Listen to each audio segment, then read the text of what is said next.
The Hamas terrorist organization continues to violate the ceasefire agreement. The terrorist organization keeps lying, and it launched an attack against the IDF forces, with one soldier losing his life in the exchanges of fire. In response, the IDF struck Hamas targets from the air. However, the United States vetoed more decisive actions. Also, Hamas's bluff echoes around the world as it staged the recovery of the remains of an Israeli fallen soldier and got caught on film by an Israeli reconnaissance drone. In the film, it can clearly be seen that they remove a bag from a building, bury it on the sand nearby, and then invited the Red Cross to see them removing the bag from that sand. And following this brazen act of deceit, Hamas terrorists also fired at an IDF force in Rafah in the Gaza Strip. Next, Hamas declared that the remains of Amram Cooper and Shar Baruch were found, although it was not immediately clear when they will be released. And meanwhile, Egypt and Qatar are not only providing humanitarian aid to the Gaza Strip, they are also helping to rebuild some areas. And in the northern arena, Hezbollah is recovering quickly from the defeat that it received a year ago, and intelligence officials are warning that there might not be much time left to try and roll back all of this development. But Hezbollah does not want to give up its weapons, and the United States is threatening to intervene. And meanwhile, to the south, the Houthis seem to be taking a break from the firing of missiles at Israel and are instead turning inwards, launching a purification campaign to root out the traitors in their own midst. Welcome to Boots on the Ground. I'm your host Yair Pinto, bringing you all the truth about what is happening in Israel. In a moment, we bring you today's headlines. Just give a click to the subscribe button and let's continue. Hamas continues to violate the agreement signed less than 3 weeks ago with another shooting incident in Rafah and exercises in returning the remains of the kidnapped fallen. Hamas terrorists fired on an IDF force in Rafah on Tuesday, about a week after the incident in which 2 soldiers fell in that location, and then Israel, under American pressure, launched only limited airstrikes in response. Prime Minister Benjamin Netanyahu updated the Americans after he ordered a powerful response, and an Israeli source promises that they are backing us. There will be a continuation of the actions that we carry out. But the IDF is also expanding the area of its control beyond the yellow line and waiting to coordinate with the Americans. The decision to bite off territory after the latest incidents in the Gaza Strip is an American idea preferred over expanding the airstrikes. And amidst all of this, American officials are maintaining a narrative that the ceasefire is holding. But we still need to take a closer look at the details on Hamas's great deception. After it has discovered that the coffin transferred to Israel contains the remains of a Ophir Tsarfati and not of another hostage, now shocking footage from the Gaza Strip has been published. An IDF drone documented that Hamas removed the remains of a fallen captive from an apartment, buried it in a pit, and invited the Red Cross to come and watch them dig it up. The terrorists were filmed throughout the entire event, but the IDF has not released the footage until Tuesday evening. And meanwhile, Hamas claims that the entry of bulldozers and other heavy engineering equipment into the Gaza Strip was intended to assist in locating the fallen, but Israeli intelligence officials say there is suspicion that it wants the equipment for its own needs. And in related news, the aid provided by the mediators, Qatar and Egypt, is not limited to loaders moving the rubble from side to side. The two are also helping to revive the Gaza Strip while keeping the murderous threat in the background of the state of Israel. And we'll have some more details about that later on in this report.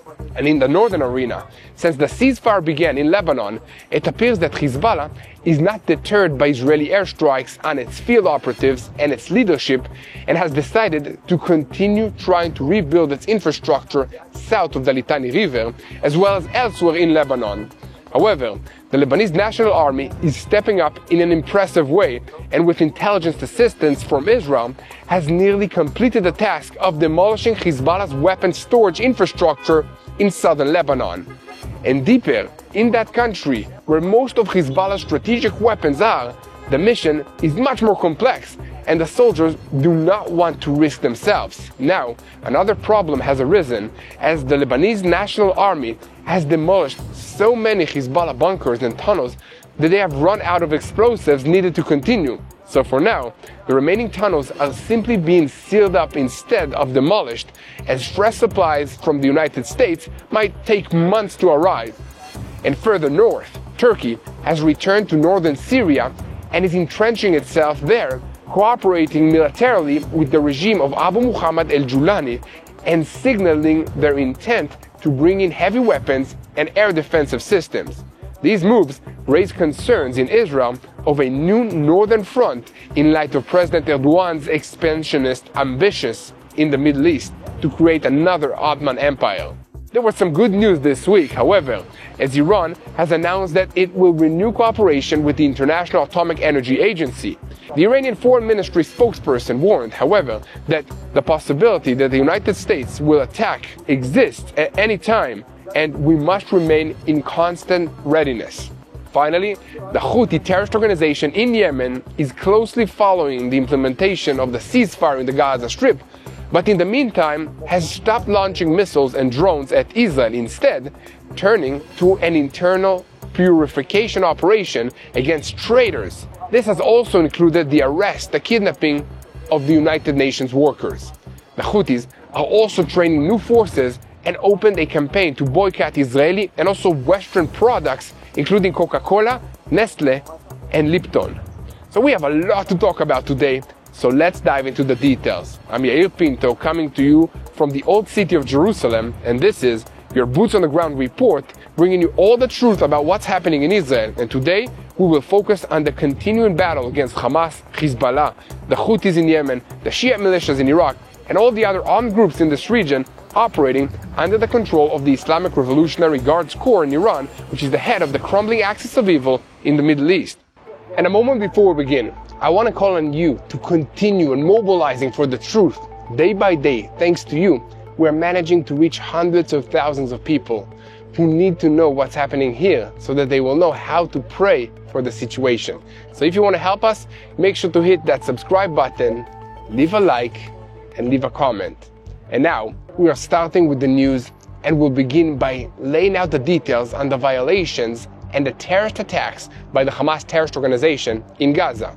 It all started on Sunday when the terrorist organization began claiming that it could no longer find any more remains of fallen hostages.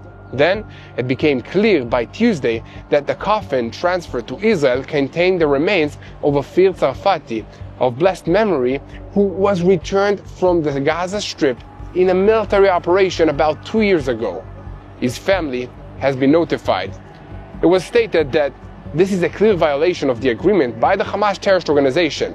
Thus, the deceit of the Hamas terrorist organization was exposed, and then it got worse. An IDF drone operating on Monday in the area where the digging was done near the Darj Tufa neighborhood in Gaza City recorded terrorists removing a bag with the remains of a fallen hostage from an apartment and then placing it into a pit that an excavator had recently dug and covering it up with dirt.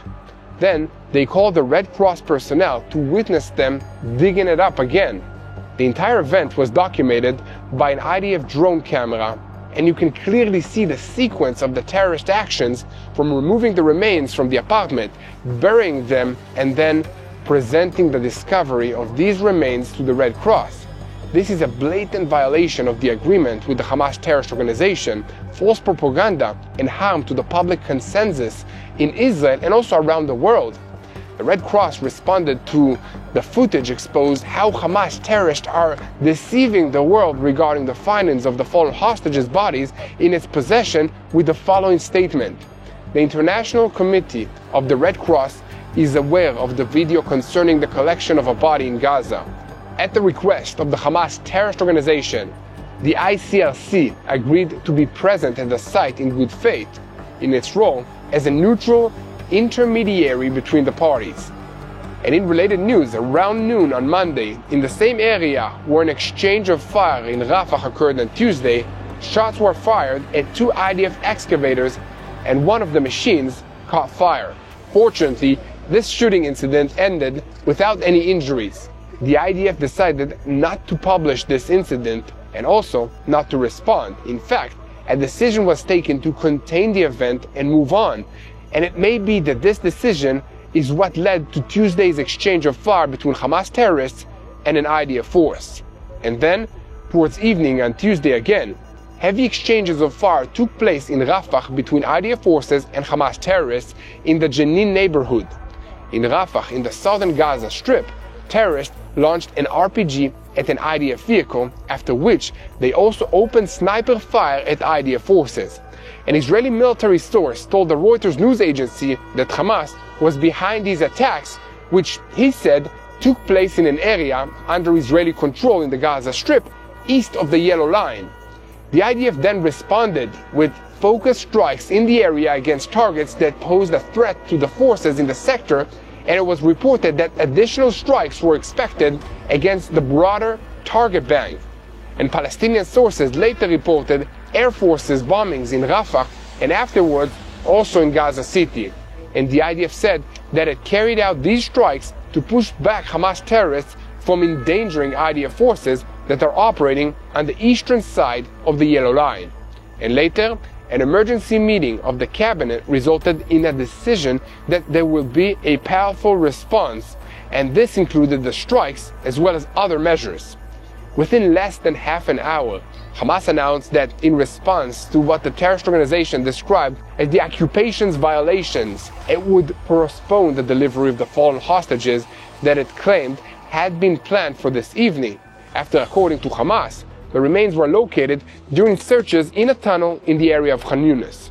And Tuesday's unusual sequence of events in the southern parts of the Gaza Strip comes 1 week and 2 days after the severe incident in which terrorists fired an anti-tank missile at an IDF excavator in Rafah, which resulted in Captain Yaniv Kola and Sergeant First Class Itai Yabetz, of blessed memory, losing their lives. So the IDF then responded by striking dozens of targets, but under American pressure, they preserved the ceasefire, and Israel retracted the announcement published that time about freezing humanitarian aid, and within hours the IDF announced the renewal of the ceasefire. It's important to remember that even before the current firefight incident, Israel had marked 3 points in response to Hamas's violations: reducing humanitarian aid, an option that the Americans may not agree to, taking control of additional areas in the Gaza Strip, and transferring them to the IDF's control beyond the Yellow Line, an option that might be acceptable to the Americans, and renewing fire, and surrounded by a question mark given that it could lead to the collapse of the entire agreement. And Netanyahu clarified in the security discussions that he held on Tuesday that coordination with Washington would be required.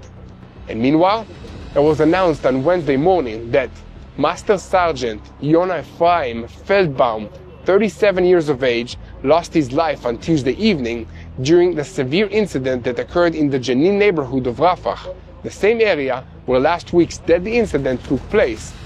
As then, on Tuesday, IDF forces were operating on the eastern side of the Yellow Line under Israeli control to deal with the strategic Hamas tunnel route that is located there.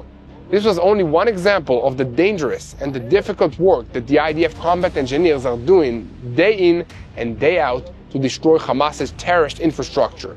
And according to the IDF's assessments, there are dozens of terrorists hiding in these tunnels, heavily armed and waiting to attack the IDF troops who come to demolish the tunnels. These are terrorists who do not want to hear anything about a ceasefire because war is everything that they know in their lives. This is everything that they understand, and they want to go fighting and take as many Israelis down with them as they can. In addition, a security source claimed this week that the understandings in the security establishment is that Hamas is using heavy machinery not to search for fallen hostages as they claim, but in order to restore its tunnels. To make a brief comment on all of this, ordinary Israelis, like myself, are deeply disgusted by these actions that are taken by Hamas. It's just terrible. But what can one expect from a terrorist organization whose operatives have been brainwashed to think that Jews are the enemies of God, and so anything that one does to hurt them is doing God a favor, according to them. What do you think about all of this? For that perspective, it is perfectly in order for Hamas to break their word, not honor agreements, and otherwise do whatever they think that they can to get away with it. Therefore, we must act wisely. We must be patient and not lash out in emotional anger and frustration in the face of their outrageous conduct, even when it includes the cruel and inhumane treatment of a defenseless hostage or the remains of the hostages that they have buried. We must also remember that we're not helpless in the face of this terrible evil. So the IDF is deployed and can organize tomorrow morning to move in, within days, evacuate the population from Gaza City once more, storm inward, and deal a final blow to Hamas. The IDF sits on all the commanding points over Gaza City, over Khan Yunis, over Rafah, and it is also a quick assault away from the central camps in the Gaza Strip. What is stopping the IDF right now are the American observers who are in Kiryat Gat, in Israeli city, and monitoring the ceasefire agreement. They are currently determining the moves in Gaza. At present, the Security Cabinet can only make recommendations. The real authority is in the hands of the United States President Donald Trump, for better or for worse. Hamas, Qatar, and Ankara know this, and they are currently playing the game vis-a-vis the Americans. All Israel can do is tell the Americans the truth of what's happening and transfer to them the evidence that backs up the truth. And in the White House, they acknowledge that at a very early stage, Hamas is bluffing and in practice not implementing this agreement. And the Americans believe that by exerting pressure by the mediators on Hamas, together with President Donald Trump's threatening deadline given over the weekend, Hamas would come to its senses and return the remains of the fallen hostages. However, it's obvious that Israel must also exert pressure on Hamas where and how it can, so that they don't think that Israel is merely a bystander waiting for permission from Washington to protect its own interests. This is partially because Hamas is not under heavy pressure by Egypt and by Qatar with regard to returning the fallen hostages. This has been confirmed by officials that are familiar with the situation. It is evident that what concerns Hamas is the United States, not Egypt and not Qatar, and that the terrorist organization is exploiting this for its own interests and therefore is stalling in returning the fallen hostages. With this understanding in mind, on Tuesday evening, Israel decided to respond to Hamas's violations of the ceasefire by launching airstrikes on Hamas targets in the Gaza Strip, and also decided to expand the Yellow Line. An Israeli source claims that a renewed arrest of terrorists that were released as part of the deal is now also being considered in order to convey a clear message to Hamas that if they do not uphold this deal, the terrorists who were released will return to prisons in Israel. And here at TBN Israel, we will continue to update you on everything, every development on the matter. So keep spreading the truth, share and follow us. And most importantly, don't forget to click the subscribe button so that you will stay tuned to the truth in real time and never miss another episode of Boots on the Ground. And now, I want to speak with you for just a moment about what many ordinary Israelis are facing in this difficult time when the war is over, but true peace has not yet returned. And for millions of Israelis, the crisis is far from over. Families are still displaced, and over 2 million people remain food insecure. Holocaust survivors, the elderly, and children are trying to rebuild their lives with almost nothing, and they need your help. The Joseph Project International is Israel's #1 importer of humanitarian aid. Since October 7th, since this war started, they've delivered more than 1,500 truckloads of life-saving supplies, from food and diapers to hygiene kits and bomb shelter gears. All of it distributed from their warehouse in the Jerusalem region, and over $26 million in aid were delivered since this war began. And here is the miracle. Every dollar that you give provides $13 worth of critical supplies thanks to their global network and efficient logistics. That's a miracle. Though the headlines may have faded, the need has not. This is your moment to stand with Israel. Go to josephprojectsupport.com. Again, That's josephprojectsupport.com. Your gift brings dignity, relief, and hope to those still recovering. So be part of God's provision. They need your help today. And now we're getting back into the news and digging a little bit deeper into the airstrikes that the IDF carried out against Hamas targets in the Gaza Strip in response to the attack on the IDF engineering unit in Rafah. The targets that the IDF presented to Prime Minister Benjamin Netanyahu included Hamas functionaries, terrorist infrastructures, and tunnels, including areas of strategic tunnels that the IDF began destroying in recent days on the eastern side of the Yellow Line. Striking the tunnels was made possible after the living Israeli hostages were removed from there. In the security discussion, the option of seizing additional areas in the Gaza area and expanding the Yellow Line was also examined as a response to Hamas's conduct. A senior Israeli source noted that proposal was brought to the attention of the Trump administration, and subsequently it was reported that after the security discussion, it was decided to seize additional territory and expand the area within the Yellow Line, a step intended to serve as a response to violations by Hamas. According to a senior Israeli source, the move was agreed upon in coordination with the American administration. And Defense Minister Israel Katz added that the Hamas terrorist organization will pay a heavy price for attacking IDF soldiers in the Gaza area and for violating the agreement to return the fallen hostages. Today's attack on IDF soldiers in Gaza by the Hamas terrorist organization is the crossing of a glaring red line that the IDF will respond with a great force to any violation. Protecting the safety and the security of IDF soldiers is the top mission of the IDF's activities in Gaza. Hamas will pay with compound interests for the attacks on the soldiers and for violating this agreement to return the fallen hostages. And here at TBN Israel, we will continue to bring you all the truth about what's happening in Israel. And remember, we are here to succeed in defeating evil. And we need that with your help to share the truth so that you will know how to pray for the situation. So how can you help? You can hit the subscribe button first, and you can also leave a comment and leave a like. Now, we're switching our focus to the northern arena, where Hezbollah is rapidly reorganizing, rearming, and preparing for another round of conflicts with Israel. They do not learn anything from the severe pounding that they received a year ago, and they have refused to comply with the demands of the internationally recognized government of Lebanon that they disarm and stand down. They also don't seem to be deterred by Israel's relentless campaign of airstrikes on their operatives and on their infrastructure, or even on the Lebanese National Army's successful campaign to demolish their terror tunnels and their bunkers south of the Litani River. Instead, Hezbollah is moving to replenish its stocks of rockets and its missiles, recruiting and training new terrorists and operatives. And they also are attempting to rebuild its terrorist infrastructure. And the Americans are warning them to back off, but so far, these warnings don't seem to be having the desired effect. In other words, anyone who thought Hezbollah would agree to disarm was mistaken, and those who thought that forces inside the Lebanese states, emboldened by this war, had raised their hands and would be able to do it, found out that they would not.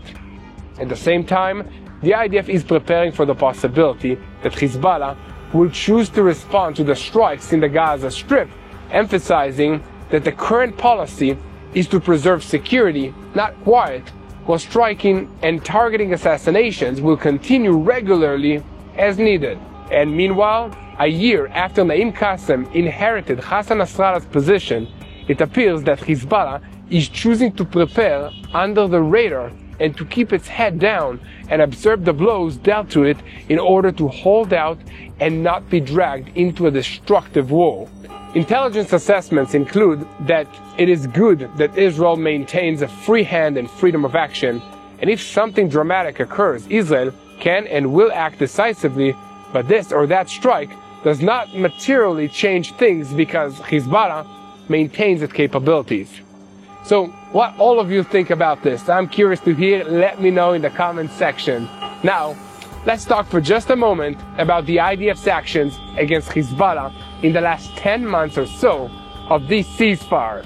To date, Israel has carried out 613 strikes in Lebanon during the ceasefire. 47.5% of the strikes are south of the Litani River, an area that before the war contained thousands of fixed Hezbollah infrastructure targets, including tunnels and bunkers, stuffed with weapons and equipment. 37.5% of the strikes are north of the Litani River, and the current operations center of gravity is the Badr unit area. About 13% of the strikes are in Lebanon's Bekaa Valley, an operational and also logistical strategic depth where training arrays, weapons production arrays, and strategic weapons are deployed. This is including heavy missiles and also UAVs. In addition, it was reported this week that the Lebanese army has demolished so many Hezbollah weapons depots in the south that it has run out of explosives to continue the mission. This is according to sources in the Lebanese army that was quoted by the Reuters report. The report went on to say that the Lebanese army, which is based mainly on American equipment and munitions, is now waiting for fresh supplies from the United States, and in the meantime, its soldiers are sealing the Shiite terrorist group sites without destroying them completely. The Americans have indeed announced extensive aid to Lebanon worth hundreds of millions of dollars, but it could take many months for this aid to arrive. However, the report said that the mission of accounting for and demolishing all of Hezbollah's weaponry south of the Litani River is expected to be completed by the end of this calendar year. In a Reuters report, it was also noted that the issue of disarming Hezbollah, which seemed like a dream years ago, is now at the center of talks between the United States and the Lebanon's leadership these days. And President Trump's envoy, Morgan Ortagus, who arrived in Beirut yesterday, will discuss exactly with all of the senior officials in that location this option. Hezbollah, as described by Reuters, has not resisted the Lebanese National Army's raids on its weapons depots in southern Lebanon, and has also not fired at Israel since the ceasefire that has lasted for 11 months. This notably included the 12-day war against Iran in June, when even the Houthis in Yemen only fired a single ballistic missile at Israel, while all of Iran's other regional proxies stayed quiet and out of this fight. But on the other hand, Hezbollah has refused to give up its weapons in other areas of Lebanon and signaled that if the state moves to disarm it, there as well could be a confrontation. And Hezbollah did not rule out that its members would clash with the army personnel or that masses of Shiites would be brought into the streets. Hezbollah's media office also told Reuters that under the ceasefire, the Lebanese army is responsible for the area south of the Litani River. And according to the organization, any attempt to disarm north of the Litani requires political consensus, which does not currently exist. And according to another Lebanese source, the army fears that a clash with Hezbollah's personnel would lead to a split in the army like in the days of the civil war. And amidst all of this, the question arises of who passes information to the Lebanese army regarding the locations of Hezbollah's stockpile. What do you think? So the answer is Israeli intelligence gives them this information, according to two security sources cited in the Reuters report. The Lebanese army does not hold its own information on the locations of the stockpiles, and they are transferred via a mechanism operated by the United States in cooperation with France, Israel, Lebanon, and the United Nations observers. According to the sources, when soldiers locate a depot of ammunition or equipment that they could be used, they keep it for themselves. But rockets, launchers, or other materials are destroyed by the Lebanese soldiers. It is important to note that this is a common practice all over the world, and Israel has also retained large stockpiles of weapons, ammunition, and equipment that it captured in armed conflicts over the years for its own use, while destroying equipment and munitions that it cannot use. And other sources who spoke to the Reuters news agency noted that the lack of independent information makes it difficult for the Lebanese army to assess exactly what Hezbollah holds and where. One place flagged as particularly problematic for the Hezbollah organization is the Bekaa Valley in the eastern parts of the country. This is an area considered one of Hezbollah's strongholds, where according to assessments, most of the long-range missiles, stockpiles, and remaining strategic weapons of the organization are stored.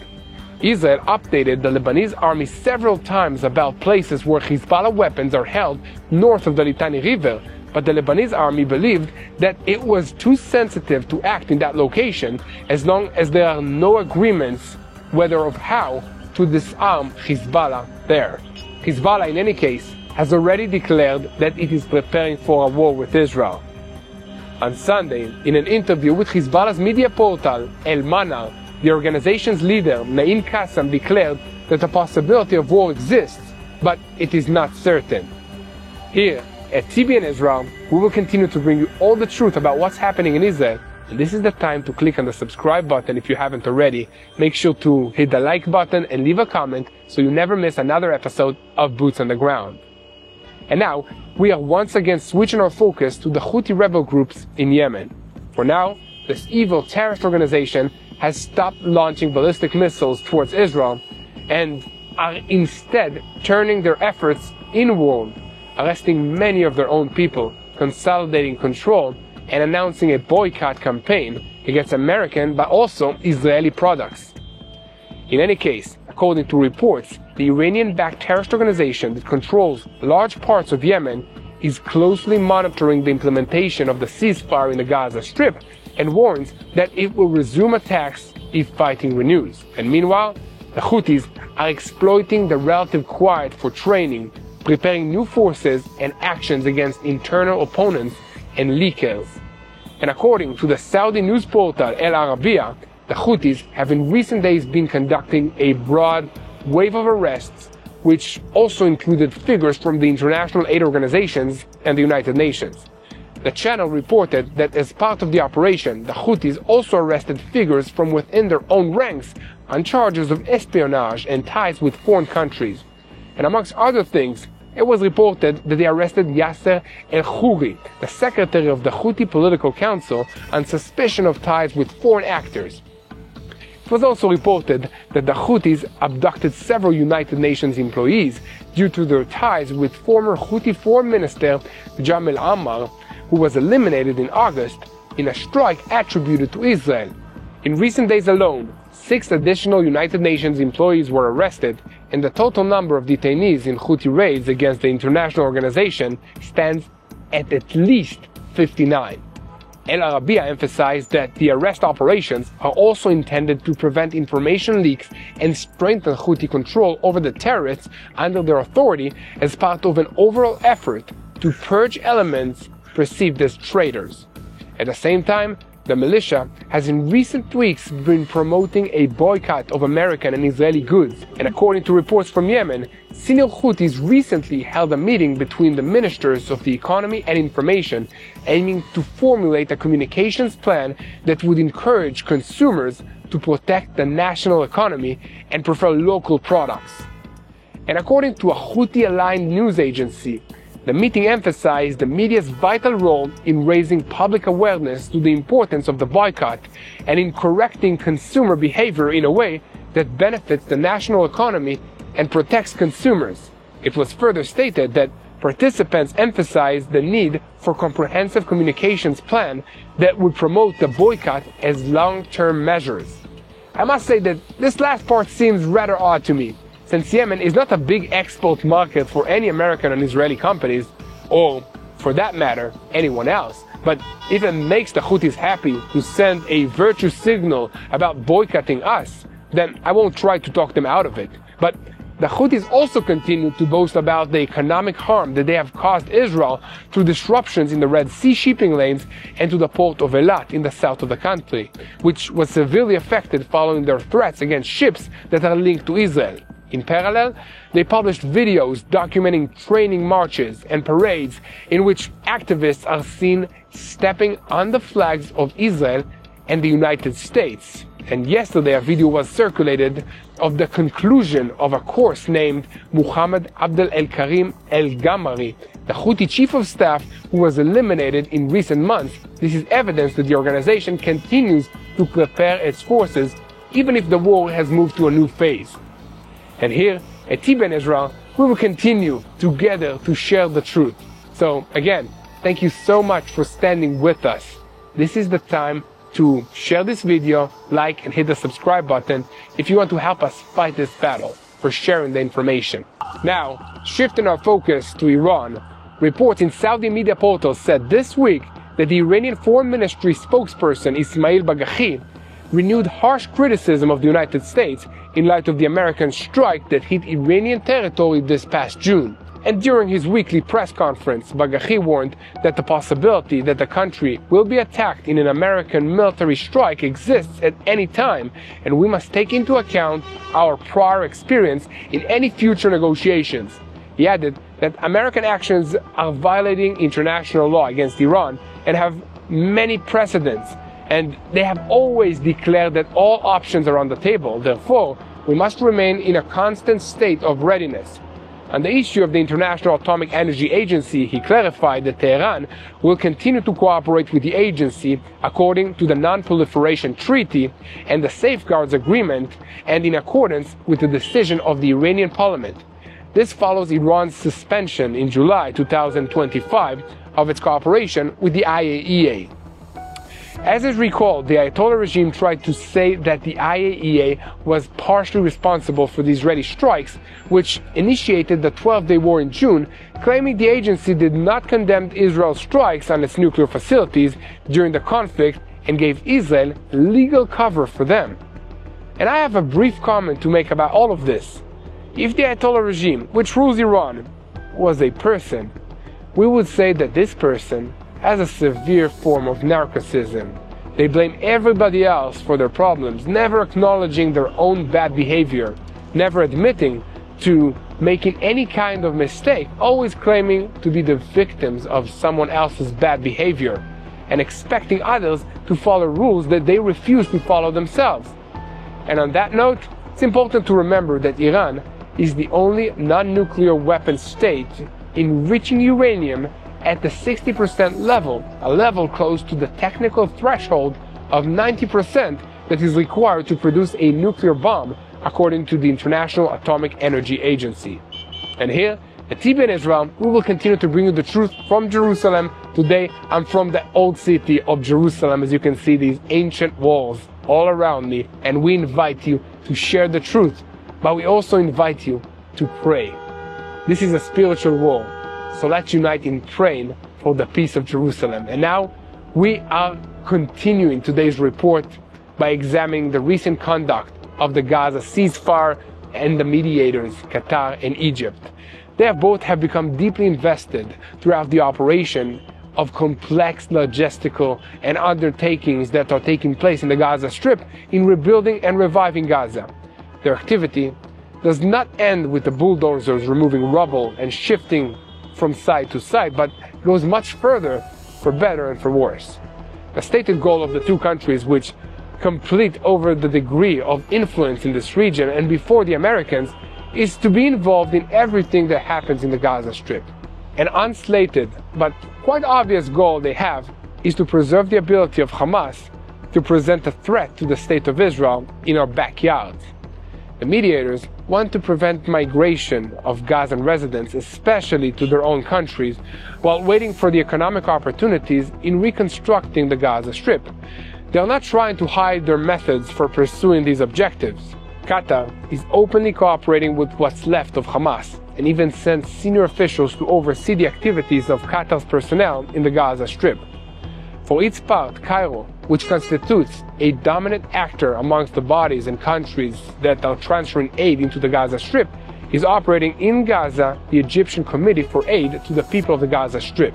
And besides transferring and distributing aid to the Gazans, the committee is invested in building refugee camps for the Strip's residents, and 9 such camps have already been established, in each of which thousands of Gazans whose homes were destroyed in the war were housed. Had Israel refused to allow any of this, none of the foreign involvement, nor other forms of it, would have even existed. One can say that the troubling reality of the day after in Gaza is a coup, and many reasons and explanations can be given for this. However, it is possible and appropriate to ask, is this the place we thought we would be in the Gaza Strip more than 2 years after the start of the war against Hamas. Let me know what you think about this in the comment section. In any case, here at TBN Israel, we will continue to spread the truth together, and I want to continue today's report by paying the last respects to the hero of Israel who fell in defense of the country, of the Jewish people. Master Sergeant Effie Feldbaum, 37 years of age, from Ra'anan, a heavy equipment combat engineering fighter who fell in the battle in the southern parts of the Gaza Strip this week. So let's pray together for the peace of his family and for all of the people of Israel. Let's pray for the safety of the IDF troops wherever they are, if they're in Gaza, if they're in Lebanon, Syria, Judea and Samaria, and other places. Let's pray for all the children of this nation. My children, Tomer's children, Mati's children, all of the children of the TBN Israel staff that have been under rocket attacks for more than 2 years. And above all, let's pray for the peace of Jerusalem, this city that I'm standing on its rocks right now. Hello, this is Mati here in Jerusalem with TBN Israel. This is Yair Pinto from TBN Israel here in Jerusalem. TBN Israel is keeping viewers informed with Israel-focused news, culture, and what God is doing in this land. Support TBN Israel today online at tbn.org/Israel. Thank you.